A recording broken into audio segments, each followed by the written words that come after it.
सबसे पहले आपको लेकर चलेंगे लखनऊ, जहां पर सीएम योगी आदित्यनाथ नए विधायकों को संबोधित कर रहे हैं। प्रबोधन कार्यक्रम में क्या कुछ कह रहे हैं, सुनाते हैं आपको।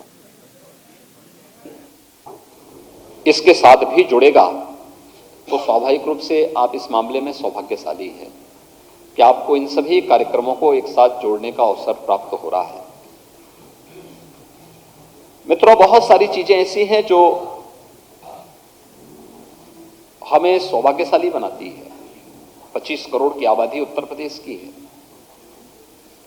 और 25 करोड़ में से 403 ऐसे बिरले सदस्य हैं जो उत्तर प्रदेश के विकास के लिए, उत्तर प्रदेश के भाग्य को लेकर के इस सदन में बैठ करके चर्चा परिचर्चा को आगे बढ़ाएंगे और फिर उसका एक ठोस परिणाम लेकर के आएंगे।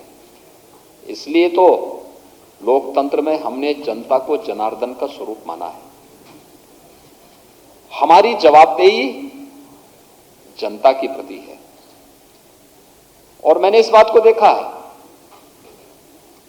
मैं 1998 से सक्रिय रूप से सार्वजनिक जीवन में काम कर रहा हूं, एक सांसद के रूप में। विगत 5 वर्ष के अंदर प्रदेश के मुख्यमंत्री और विधान परिषद सदस्य के रूप में, और इस 18वीं विधानसभा में मैं भी आपकी तरह एक नए सदस्य के रूप में आपके बीच में आया हूं। तो स्वाभाविक रूप से एक विधायक के रूप में भी मैं इस निष्कर्ष पर पहुंचा हूं कि एक जनप्रतिनिधि अपना जीवन जितना व्यवहारिक बना ले, जनता के साथ उसका संवाद जितना अच्छा होगा, साथ साथ वह जिस मजबूती के साथ ईमानदारी पूर्वक जनता की समस्या के लिए प्रयास प्रारंभ करेगा, जनता की अपेक्षाओं पर वह उतना ही खरा उतरता हुआ दिखाई देगा। नकारात्मकता किसी जनप्रतिनिधि को कभी आगे नहीं बढ़ा सकती, कभी नहीं। मैंने हमेशा देखा है, मैं इस चुनाव में भी देख रहा था, एक मान्य सदस्य थे, वो छोटी छोटी बातों को लेकर धरना प्रदर्शन करते थे, जाम करते थे। विकास की कोई योजना आती थी तो भी धरना प्रदर्शन शुरू होता था। और मैं इस चुनाव में जब रिजल्ट जिस दिन आ रहे थे, मैंने कहा यार उस विधानसभा का थोड़ा रिजल्ट दिखाओ। पता लगा वो 4थे नंबर पर थे। आप देख सकते हैं जनता कितनी जागरूक है, उसे मालूम है लोकतंत्र में जनता को जनार्दन का स्वरूप वैसे ही नहीं माना गया है। उसे एक एक गतिविधि की जानकारी होती है और गतिविधि की जानकारी किस रूप में होती है। विधानसभा की हमारी कार्रवाई चल रही है, हम में से ज्यादातर लोगों में होड़ क्या लगती है कि हम जिस रूप में अपनी बात को कह दें, बस एक बार प्रोसीडिंग का हिस्सा बनना चाहिए।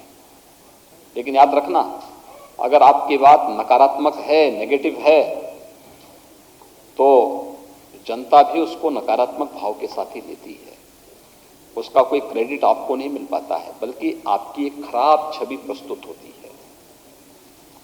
और अगर हमारे भाव सकारात्मक हैं, प्रदेश हित में है, देश हित में है, जनता के हित में है, लोक कल्याण के हित में है, तो जनता भी उसे उसी भाव के साथ लेती है।